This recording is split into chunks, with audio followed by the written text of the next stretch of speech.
Hi students, I hope आप सब लोग अच्छे होंगे। तो जैसा मैंने कहा था आपको पिछले कल मैंने जो सेट किया था आपको फ़ोटोज़, मैंने कहा था आप इसको नोट करिएगा, पढ़िएगा, समझिएगा और मैं उसको एक्सप्लेन करूँगा। कुछ क्वेश्चंस आंसर हमने दिए थे आपके, ठीक है। तो actually unavailability of NCERT book I am going to explain from this book. Okay, so let's start. मैंने आपको ये क्वेश्चन सारे दिए थे बुक से, इसी क्लिप मैंने आपको सेंड की थी और मैंने कहा था आप उसको पढ़ के समझने की कोशिश करिएगा, मैं आंसर को एक्सप्लेन कर दूंगा वीडियो में, ठीक है। तो चलिए समझते हैं यहाँ से क्वेश्चंस। और इस तरह से क्वेश्चंस, सेम क्वेश्चंस तो नहीं आते मैक्सिमम बोर्ड एग्जाम्स में, कुछ आते हैं, बट इन क्वेश्चन से आपको कॉन्सेप्ट्स काफ़ी हद तक क्लियर हो जाएंगे आपके, क्योंकि जो आपने पढ़ा है उसको रिवाइज हो जाएगा काफ़ी चीज़ें, और कुछ कॉन्सेप्चुअल चीज़ें हैं जो भी क्लियर हो जाएंगी, ठीक है। तो चलिए क्वेश्चन देखते हैं। So the first question is, you are provided with three test tubes. One of them contains distilled water and the other two contains an acidic solution and a basic solution respectively. Okay, आपके पास तीन test tube हैं, एक में acid है, base है, और third में क्या है आपका डिस्टिल्ड वाटर है। If you are given only red litmus paper, how will you identify the contents of each test tube?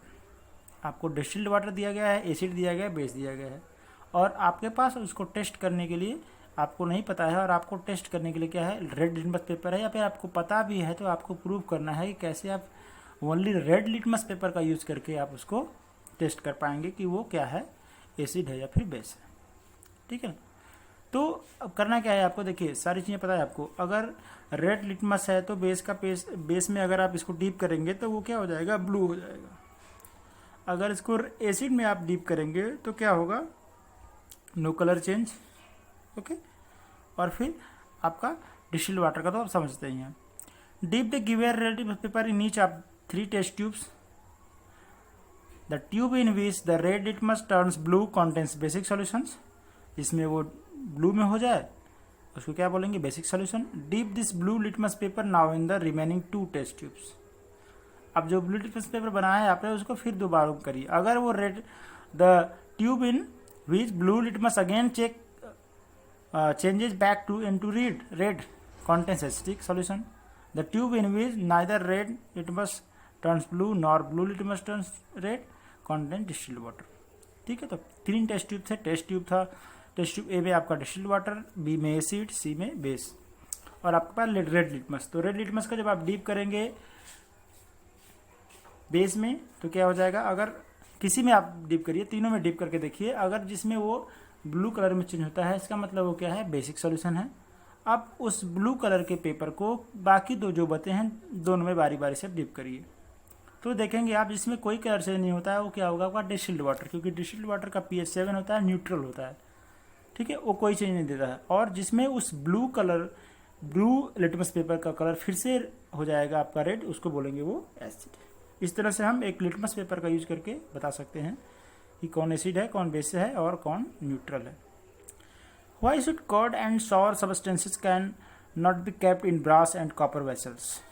ठीक है, इसमें कहा गया कि दही और खट्टे जो पदार्थ हैं वो ब्रास और कॉपर के वेसल्स में या कॉपर के बर्तनों में क्यों नहीं रखे जाते। तो रीजन सीधा है, ये कर्ड में क्या होता है, एसिड होता है, और एसिड का जब मेटल से रिएक्शन होता है तो आपको पता ही क्या बनता है।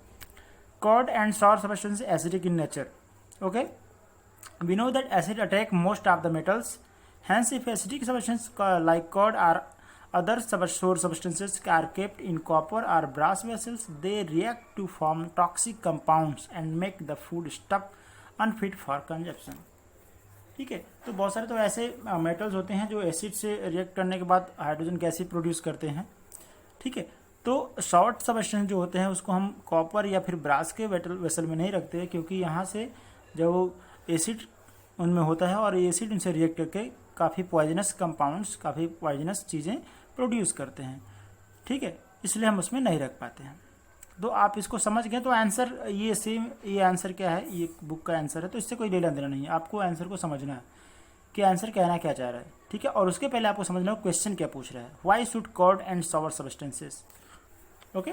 दही और खट्टे पदार्थ जो होते हैं उनको हम ब्रास और कॉपर वेसल में नहीं रखते। देखते हैं आप पिकल्स वगैरह जो होते हैं वो या तो प्लास्टिक में रखते हैं हम, या फिर चीनी मिट्टी के जो बर्तन होते हैं उनमें रखते हैं, जो स्पेशली उसके लिए ही आते हैं, ठीक है। तो ऐसा इसलिए है, इसके पीछे रीजन ये है कि एसिड होता है इनमें और ये रिएक्ट करके मेटल से आपका कुछ पॉइजनस कंपाउंड्स बना सकते हैं जो कि हमारे हेल्थ के लिए बेनिफिट नहीं होगा, हेल्पफुल नहीं होगा, इसलिए हम उसको उसमें नहीं रखते हैं। ठीक है, नेक्स्ट है which gas is usually liberated when an acid react with metal. तो अभी मैंने बताया आपको कि H2 गैस निकलती है, हाइड्रोजन गैस निकलती है। Illustrate with an example how will you test the presence of this gas. तो मैंने बताया था कि प्रैक्टिकल करके आपको बताया था कि हाइड्रोजन गैस जब भी निकलती है तो पॉप साउंड के साथ जलती है अगर हम उसके पास कैंडल लेके जाते हैं तो। When a metal react with N acid usually hydrogen gas is liberated, liberated मतलब बाहर निकलना। For example zinc react with dilute sulphuric acid, यहाँ पे जिंक ZnSO4 मेटल सल्फेट बन गया और ये आपका हाइड्रोजन गैस प्रोड्यूस हो रहा है। कैसे टेस्ट करेंगे? The hydrogen gas evolve can be tested by passing the gas through shop solution.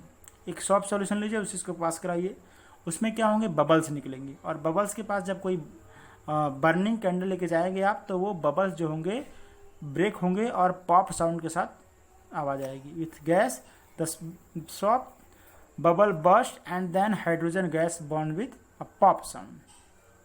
ठीक है, तो उसने कहा कि जब आप एसिड से रिएक्शन कराते हैं तो कौन सी एसिड से रिएक्शन कराते हैं मेटल्स का, तो विच गैस लिबरेटेड, कौन सी गैस लिबरेट होती है। तो जब आप मेटल का रिएक्शन कराएंगे एसिड से तो हाइड्रोजन गैस प्रोड्यूस होती है और हाइड्रोजन गैस का प्रोड्यूसन को चेक करने के लिए कैसे है, तो उस हाइड्रोजन गैस को हम पास कराएंगे सॉप सॉल्यूशन से और सॉप में जब देखते हैं आपके सॉप से अगर कोई भी गैस एयर भी अगर पास करा रहे हैं तो बबल्स निकलते हैं।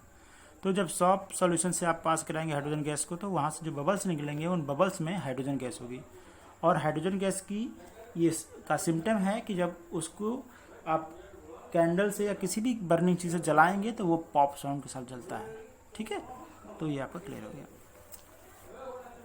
आई थिंक आपको ये समझ में आया होगा। तो कभी भी अगर एसिड से रिएक्शन हो रहा है तो गैस की बात हो रही है तो हाइड्रोजन गैस से ही प्रोड्यूस होगी। ठीक है, और क्या बनेगा, दूसरा प्रोडक्ट मेटल साल्ट बनेगा। तो मेटल साल्ट बनेगा, आप देखिए मेटल साल्ट है। ठीक है, ये एसिड और बेस दोनों केस में होता है, मेटल साल्ट बनाता है, लेकिन दोनों की एसिड जो होती हैं वो अलग अलग प्रॉपर्टी की होती हैं। Metal compound A react with dilute hydrochloric acid to produce effervescence. Compound metal compound A, एक मेटल कंपाउंड ए है जिसने कि डाइल्यूट हाइड्रोक्लोरिक एसिड से रिएक्ट किया। ठीक है ना, to produce effervescence the gas evolve extinguish a burning candle. अब एक एफरवेसेंस मतलब कुछ निकलता हुआ दिख रहा है और जो गैस इससे निकल रही है एक्सटिंग्विशेस अ बर्निंग कैंडल, वो एक जलते हुए कैंडल को बुझा दे रही है। Right a balanced chemical equation for the reaction if one of the compound formed is calcium chloride. इसने कहा कि एक कंपाउंड कैल्शियम क्लोराइड है, इसने बता दिया।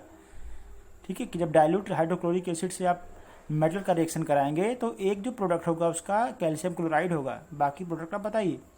और इसने एक और प्रॉपर्टी बताई कि जो गैस वहाँ से इवॉल्व होती है, एफरवेसेंस का मतलब कुछ ना कुछ प्रोड्यूस होना होता है गैसियस वे में, या कह लीजिए आपकी टेस्ट जो उसका रिजल्ट मिलता है उसको हम एफरवेसेंस बोलते हैं। प्रैक्टिकल की फाइल जब आप बनाएंगे 11th 12th में तो आपको लास्ट में दिया जाता है। ठीक है, प्रैक्टिकल एक्सपेरिमेंट ऑब्जर्वेशन उसके बाद एफरवेसेंस जो होता है। तो इस तरह से क्या होता है, हमें चेक करना है कि जो गैस निकल रही है वो कौन सी गैस है जिससे कि जो बर्निंग कैंडल है वो बुझ जा रही है। तो देखिए जनरली हम लोग जानते हैं कि ऑक्सीजन गैस जो होती है वो आग जलाने में हेल्प करती है, बर्निंग में हेल्प करती है। हाइड्रोजन जो है उसका बहुत ज़्यादा वो जो है बढ़ा देता है उसको। लेकिन जो कार्बन डाइऑक्साइड गैस होती है वो फायर एक्सटिंग्विशर में यूज की जाती है।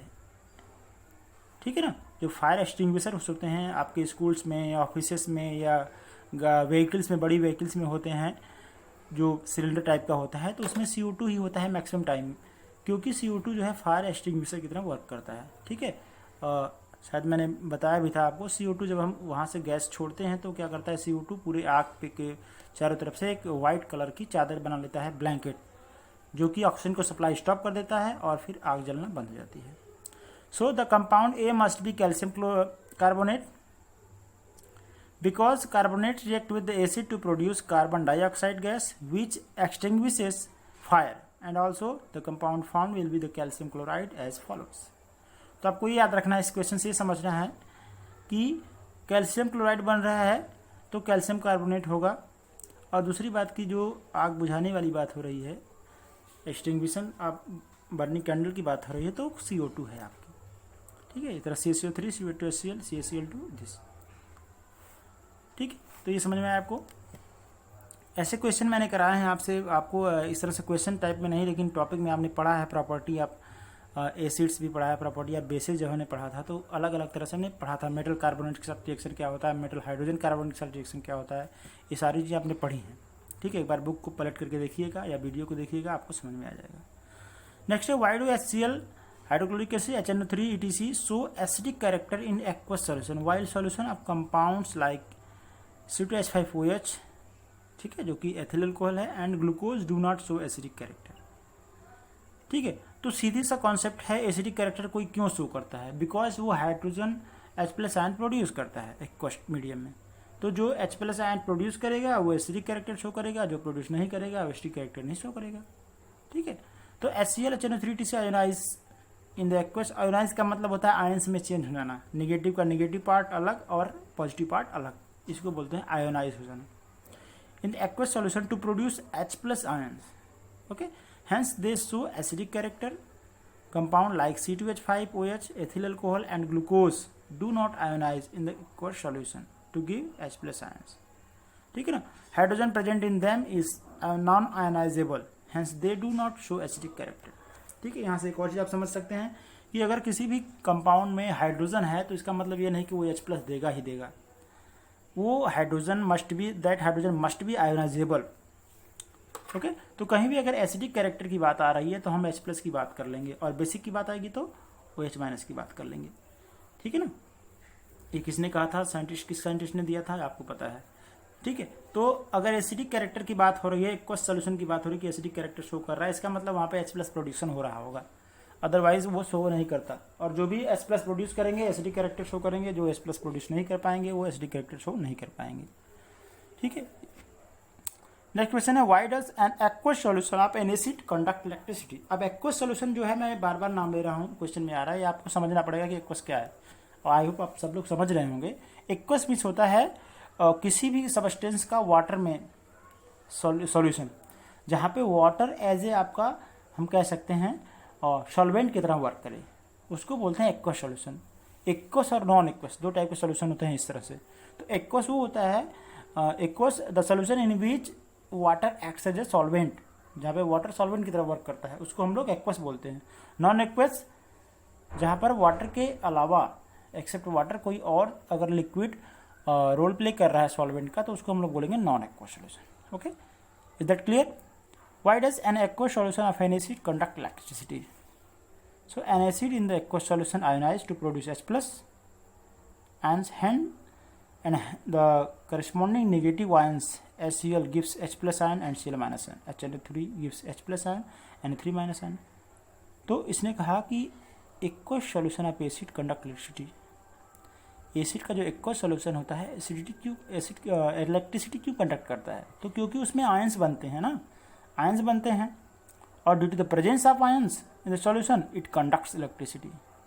क्योंकि इलेक्ट्रिसिटी का कंडक्शन आप जानते हैं यहाँ पे एक्वस में क्या होता है, आयंस के थ्रू होता है, इलेक्ट्रॉन्स के थ्रू भी होता है लेकिन सॉलिड के केस में, और इसके केस में क्या होता है, आयंस के थ्रू होता है। तो जो आयोनाइज होगा वही कंडक्ट कर पाएगा, यह ठीक है। जो आयोनाइज नहीं होगा वो कंडक्ट नहीं कर पाएगा। इसी के बेस पे हम लोग पोलर और नॉन पोलर सॉल्वेंट के बारे में जानते हैं, ठीक है। तो कुछ ऐसे सॉल्यूशन में लिक्विड भी हैं जो कंडक्ट नहीं कर पाते हैं, लिक्विड तो हैं कंडक्ट नहीं कर पाते हैं। रीज़न ये है कि वो उनमें जो भी चीज़ें हैं वो आयनाइज नहीं हो पा रही हैं। अब यहाँ पे एक्वस सॉल्यूशन है, तो एक्वस सॉल्यूशन आप एसिड को निकाल दीजिए, अगर वाटर भी रखते हैं तो वाटर भी कंडक्ट करता है, क्योंकि वाटर भी अपने आप में डिसोसिएट होता है, आयनाइज होता है H+ H- में। सो वाटर इज ऑल्सो, वो भी क्या करता है, इस तरह से कर लेता है। हाँ, प्योर केस में नहीं होगा, क्योंकि इसके साथ इम्प्योरिटीज़ का होना आवश्यक जरूरी है। इम्प्योरिटीज़ नहीं होंगी तो कंडक्शन नहीं हो पाएगा, ठीक है। तो डिस्टिल्ड वाटर जो होता है, प्योर वाटर हमारा, distilled water can not conduct electricity because of absence of impurities, okay. The next one is why does dry hydrochloric gas not change the colour of dry litmus paper? ये मैंने आपको बताया था बहुत अच्छे से कि जो ड्राई HCl गैस होती है वो लिटमस पेपर के, जो ड्राई लिटमस पेपर है उसके कलर को चेंज नहीं दिखाता है। तो HCl गैस, मैंने कहा था कि HCl गैस जो होती है ये तब तक एसिड का रोल प्ले नहीं करती, या तब तक एसिड का रोल न प्ले करने का मतलब ये H प्लस प्रोड्यूस ही नहीं कर पाएगी जब तक ये एक्वस सॉल्यूशन इसका नहीं होगा। ओके, तो गैस के फॉर्म में, ये गैस के फॉर्म में है, ये इसका H प्लस आयोनाइज नहीं हो पा रहा है। जैसे हम किसी लिक्विड से कॉन्टैक्ट कराते हैं या वेट पेपर से भी कॉन्टैक्ट करा देंगे, ये आयोनाइज हो जाएगा और ये अपना कैरेक्टरिस्टिक शो करेगा।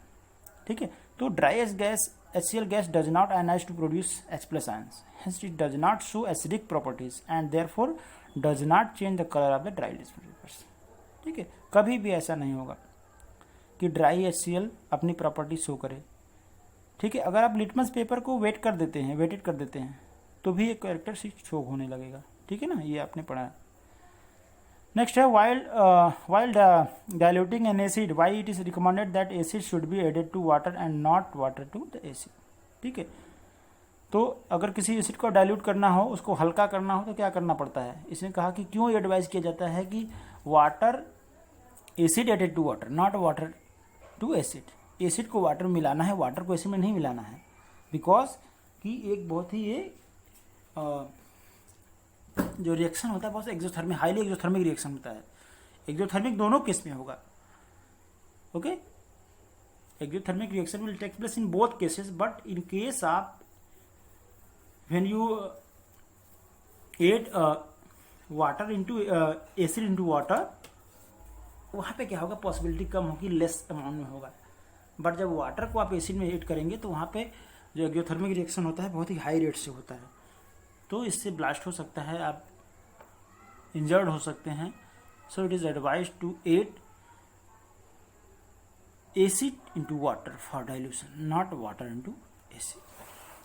ओके, आंसर दिखा देते हैं आपको, ये आंसर है। Dilution of concentrated acid water is a highly exothermic process. If water is added into concentrated acid, the heat produced is so large that the solution may splash out. Splash का मतलब बाहर निकल जाना, blast की तरह out, and beaker in which the dilution is carried out may break due to excessive localized heat. Localise heat क्या होती है कि जो भी सिस्टम है, सिस्टम के सराउंडिंग में उस जो सॉल्यूशन है या जो भी सबस्टेंस है उसके सराउंडिंग में जो हीट होती है, जो उसमें रिएक्शंस की वजह से जो हीट डेवलप होती है उसको हम कहते हैं सराउंडिंग हीट। ठीक है ना, लोकलाइज हीट, लोकल एरिया में। Hence dilution is done by adding acid into water. Okay, is that clear. अब देखिए, how is concentration of hydronium ion H3O plus affected when a solution of an acid is diluted. क्या होगा, ये देखिए बहुत अच्छा question है। Hydronium ion कब बनता है, जब हम एसिड को मिलाते हैं। तो मैंने कहा था हाइड्रोनियम आयन बनता है, रीजन ये है कि जो H प्लस बनता है वो अनस्टेबल होता है, बहुत ज़्यादा देर तक स्टेबल नहीं रह पाता। एसिड का जो H प्लस होता है तो वो क्या करता है, वाटर के साथ मिल करके, H2O के साथ मिल करके हाइड्रोनियम आयन बनाता है। अब कह रहा है कि हाइड्रोनियम आयन का कंसनट्रेशन क्या होगा अगर हम उसको डाइल्यूट करते जाएँ और वाटर ऐड करें और वाटर ऐड करें। ठीक है ना, ठीक है ना, तो क्या होगा, इसकी जो कंसंट्रेशन डिक्रीज होगी। आप डाइल्यूट करें तो कंसंट्रेशन डिक्रीज होगा। On dilution of an acid solution the concentration of hydronium ions पर यूनिट वॉल्यूम डिक्रीजेस। ठीक है ना, तो ये सिंपल है, कॉमन सेंस की बात। जब आप किसी चीज़ को गाढ़ा कर रहे हैं तो कंसंट्रेटेड है तो कंसंट्रेशन उसकी वजह से ही है। ठीक है, जो एसिड का डेफिनेशन था वहाँ पे H प्लस को लेकर के, तो हमने कहा था H प्लस प्रोड्यूस करने वाला, तो H प्लस प्रोड्यूस तो करता है, लेकिन वहाँ पे हम अगर हाइड्रोनियम आयन भी कहते हैं कोई गलत नहीं होगा, क्योंकि वहाँ का जो H प्लस है उस सॉल्यूशन का वो ज़्यादा देर तक स्टेबल नहीं होता और फिर वो H2O से रिएक्ट करके H3O प्लस बनाता है। ठीक है ना, आई थिंक इसको कोऑर्डिनेट बॉन्ड कहते हैं। यहाँ पे जो बॉन्ड फॉर्मेशन होती है, आएगा तो हम कभी आया ऐसा टॉपिक हम आपको समझाएंगे। How is concentrated hydrochloric acid hydroxide ions affected when excess base is dissolve in a solution. अब OH पे क्या डिफेक्ट पड़ेगा, तो OH जो होता है तो बेस का कैरेक्टरिस्टिक्स है। ठीक है ना, when excess basis is dissolve in solution of sodium hydroxide, तो on dissolving excess basis in solution of sodium hydroxide concentration of OH minus per unit volume in the solution increases. ठीक है, तो आप जब बेस का property है, base में base मिलाएंगे तो कंसंट्रेशन तो बढ़ना ही है। ठीक है, जैसे यहाँ पे कहा जाता है कि आप एसिड मिला रहे हैं तो एसिड मिलाते तो H3O प्लस का कंसंट्रेशन बढ़ता जाता है। वाटर मिला रहा है, डाइल्यूट कर रहे हैं तो कम हो रहा है। यहाँ पर भी क्या कर रहे हैं, बेस मिला रहे हैं तो बढ़ रहा है, और कुछ मिलाते हैं वाटर वगैरह तो फिर कम होता है कंसंट्रेशन। ठीक है, you have two solution A B and B, the pH of the solution A is 6 and pH of solution B is 8। तो 6 8 सॉल्यूशन है का पीएच है, आप समझ लीजिए 6 क्या है बिफोर 7 है और 8 आफ्टर 7। तो आफ्टर 7 क्या होता है, बेस होता है, बिफोर 7 एसिड होती है। ठीक है, 6 और 8 पीएच है। Which solution has more hydrogen ion concentration, which of this is acidic and which of basic. तो जाहिर सी बात है, जिसका पीएच कम है उसका हाइड्रोजन आयन कंसंट्रेशन ज़्यादा होगा, इसका पीएच ज़्यादा है उसका हाइड्रोजन आयन कंसंट्रेशन कम होगा। तो जो इसका पीएच कम होगा वो एसिडिक होगा, जिसका पीएच ज़्यादा होगा वो बेसिक होगा। PH of solution A 6, H plus ion concentration 10⁻⁶ mole होगा ये। ठीक है, pH solution of B H plus ion concentration 10⁻⁸। अब as 10⁻⁶ is greater than 10⁻⁸, hence the solution A has more H plus ion concentration. ठीक है ना, और solution with pH less than 7 is acidic, hence solution A is acidic, simple सा है। और solution with pH greater than 7 is basic, hence solution B is basic. तो ये simple concept, यहाँ से क्वेश्चन आते हैं बना करके आपको 4 5 A B C D E करके सॉल्यूशन दे देगा, उनके पीएच वैल्यू दे देंगे और बोलेंगे कि arrange in increasing acidic order, या फिर arranging in increasing pH value, या फिर अरेंज इन डिक्रीजिंग और इंक्रीजिंग बेसिक ऑर्डर, ये सारी चीज़ें आपको पूछेगा वो। ओके, आपको ABCD करके सबके पीएच दे देगा, पीएच वैल्यू दे देगा। तो पीएच वैल्यू दे देगा तो आप समझ जाएंगे कि कौन एसिडिक कौन बेसिक है, और उसमें से कौन मोर एसिडिक है। तो पीएच वैल्यू कम होगी एसिडिटी इंक्रीज करेगी, पीएच वैल्यू इंक्रीज होगी तो एसिडिटी डिक्रीज होगी। सिंपल है, इसमें ज़्यादा दिमाग लगाने की जरूरत नहीं है, बस आपका कॉन्सेप्ट पता होना चाहिए 7 से पहले का, 7 के बाद का। What effect does the concentration of H plus ion have an acidic nature of the solution?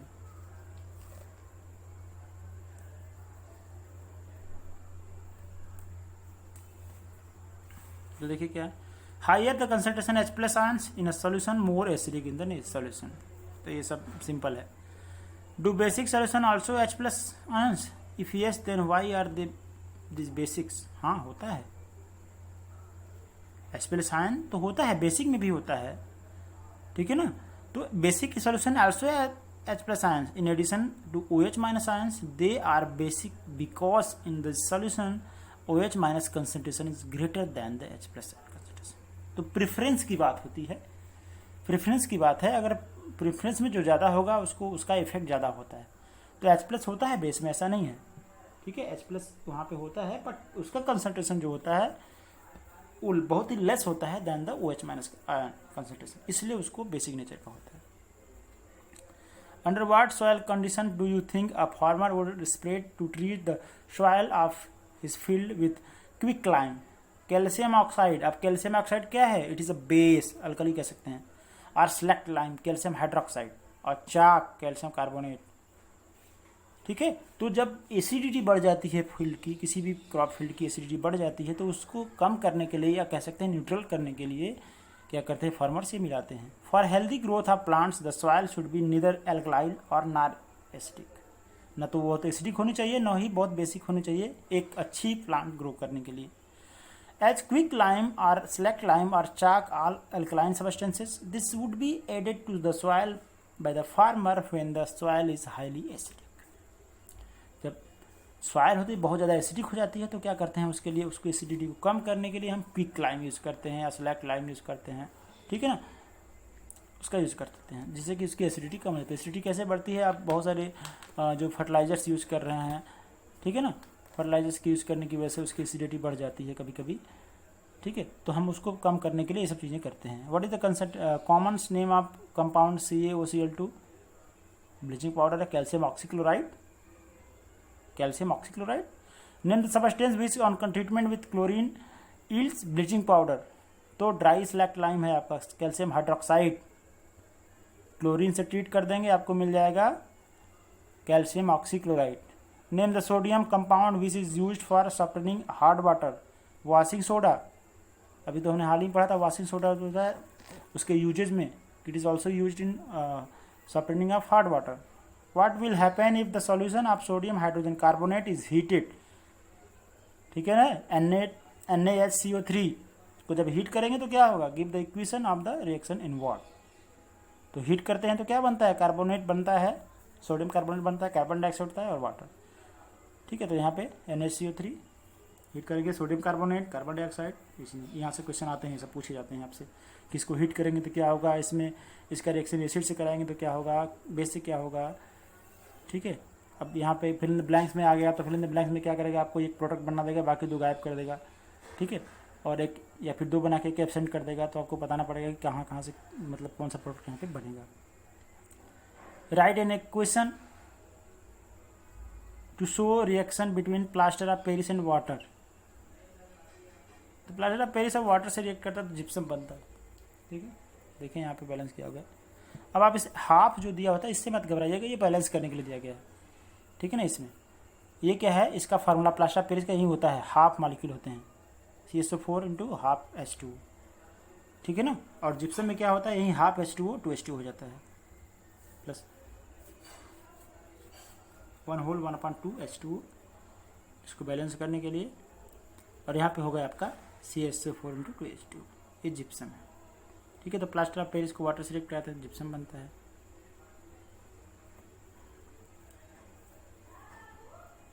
और जिप्सम प्लास्टर ऑफ पेरिस कैसे बनता है, जिप्सम से बनता है प्लास्टर ऑफ पेरिस, तो पता है आपको।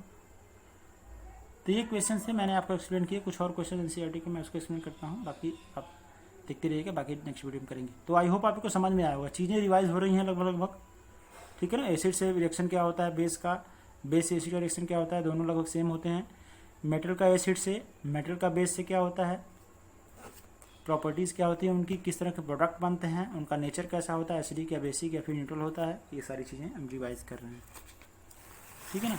अब देख एक्सरसाइज का क्वेश्चन है, एक्सरसाइज का और बहुत टफ नहीं है, आपने अगर चैप्टर को पढ़ लिया है तो बहुत ईजी है, इसको आप सॉल्व कर पाएंगे आसानी से, ठीक है। यहाँ पे दिया solution turns red litmus blue, its pH is likely to be, red litmus को ब्लू कर देता है, तो ब्लू करने का मतलब क्या है,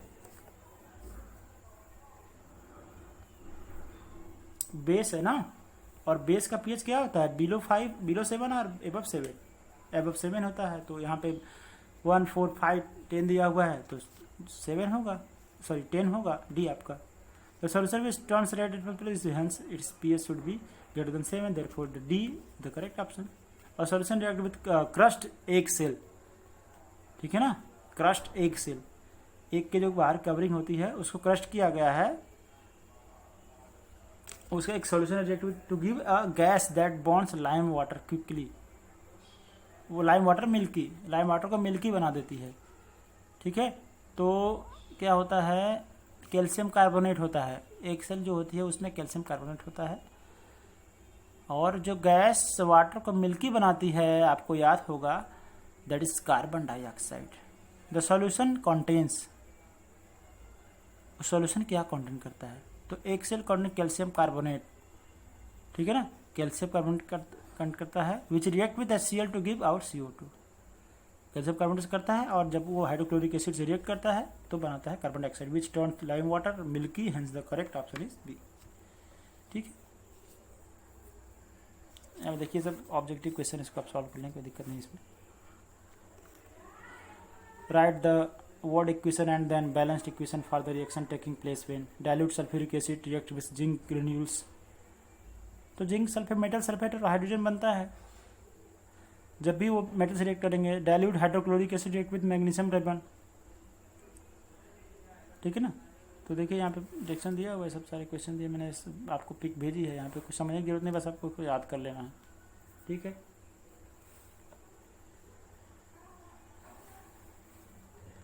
देखिए यहाँ पे वही क्वेश्चन एक बार फिर से रिवाइज हो रहा है। Compound such as alcohol and glucose also contain hydrogen but are not categorized as acids, describing activity to prove it।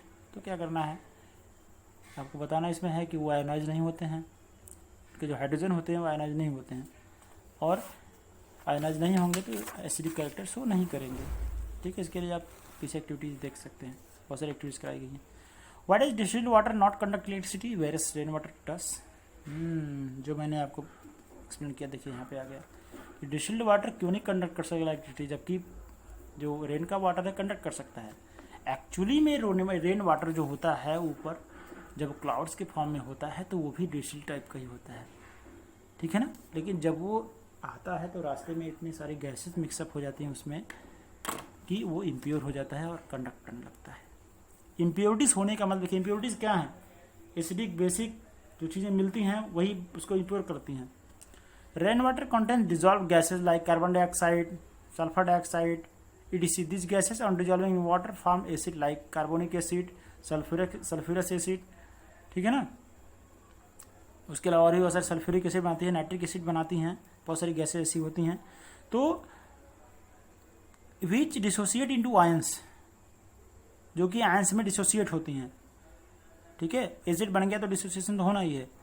Hence rain water conduct electricity. On the other hand distilled water contains no dissolve salts or gases, वो केवल H2O ही होता है, कोई इसमें dissolve gases are वो नहीं होते हैं, ठीक है। Hence it does not contain any ions and therefore does not conduct electricity. तो इस चीज़ को आप समझिए कि वाटर जो प्योर वाटर होता है उसमें कोई एसिड बेस या किसी तरह का सबस्टेंस नहीं होता है। इम्प्योरिटी का मतलब आप यही समझिए कि उसमें कोई भी ऐसी गैस नहीं होती है जो वाटर सिलेक्ट करने के बाद आयोनाइज होने वाले कंपाउंड बनाए, ठीक है। क्योंकि जब तक आयंस नहीं बनेंगे कंडक्शन नहीं होगा, आयंस नहीं बनेंगे तो कंडक्शन नहीं होगा। इसलिए ग्लूकोज और आपके बाकी जो चीज़ें हैं उसमें कंडक्शन नहीं होता है। रीज़न ये है कि उसका जो हाइड्रोजन है वो है तो है, हाइड्रोजन प्रेजेंट है, बट वो आयोनाइज नहीं हो पा रहा है। तो आयोनाइज जब तक नहीं होगा कंडक्शन नहीं होने वाला है, ठीक है। तो हम आज तक यहीं तक पढ़ाते हैं, बाकी वीडियोज़ में हम नेक्स्ट हम बताएंगे किस तरह से एक्सप्लेनेशन क्या हो रहा है। बाकी कुछ एक्टिविटीज़ भी हम आपको एक्सप्लेन करके दिखाएंगे, जो हम फोटोज़ भेज रहे हैं उसको आप पढ़ते रहिए और समझते रहिए। Thank you for watching.